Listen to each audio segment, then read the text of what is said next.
बिस्मिल्लाहिर्रहमानिर्रहीम। अस्सलाम वालेकुम। मैं आज आपको बता रही हूँ चटखारा बोटी की रेसिपी।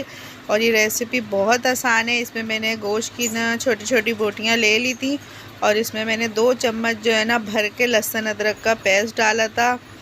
और इसमें मैंने 2 चम्मच सिरका डाला था। और इसमें जो है ना मैंने तिक्का मसाला जो है उसका पूरा एक शाशे डाला था। और ज़रा सी मैंने इसमें टाटरी भी डाली थी। और ना इसमें थोड़ा सा ना जर्दे का रंग, ये देखें, इसमें 2 चम्मच में सिरका डाल रही हूँ। भर के 2 चम्मच सिरके के डालूँगी मैं इसमें। और एक इसमें जो है ना मैं लेमन का जूस डालूँगी। और 1 चम्मच जो है इसमें मैं कचरी पाउडर डाल के और थोड़ा सा जर्दे का रंग भी जो है ना मैं इसमें ऐड करूँगी। और इसको जो है ना मैं मैरिनेट करके ओवरनाइट इसे रख दूँगी ताकि ये अच्छे से जो है ना बहुत ही जूसी और है ना बहुत टेस्टी ना बनेगी हमारी चटखारा बोटी। और इसमें ये मैं आधी प्याली जो है ना दही ऐड करूँगी।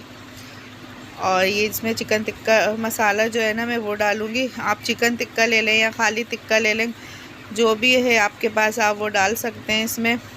और इसे ना अच्छे से मैरिनेट करें, इसे मिक्स करके आप ओवरनाइट के लिए फ्रिज में रख दें। लेकिन अगर आपको जल्दी बनाना है तो आप इसे 1 घंटे के लिए भी रख सकते हैं। लेकिन ओवरनाइट रखने से ये होता है कि ये बहुत ज़्यादा अच्छा मैरिनेट होती हैंगी और टेस्टी भी बहुत बनती हैं और जूसी बोटी बनती है। ये जो चटखारा बोटी भी कह सकते हैं आप इसे, और मसाला बोटी भी कह सकते हैं। तो ये मैंने ना रख दी थी रात में मसाला लगा के बोटियों को। और फिर मैंने दूसरे दिन जो है ना एक कढ़ाई ली और उसमें थोड़ा सा जो है ना मैंने ऑयल डाला था।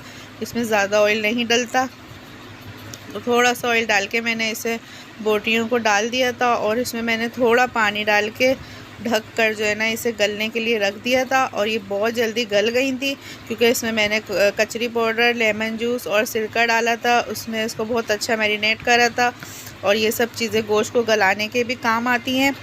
तो बस ये जो है ना मैंने ढककर इसे हल्की आंच पे रख दी थी, तो ये बहुत अच्छी गली थी और बहुत ही टेस्टी बनी थी। अगर मेरी रेसिपी पसंद आई है तो प्लीज़ लाइक करिएगा, शेयर करिएगा और दुआओं में याद रखिएगा। अल्लाह हाफिज़।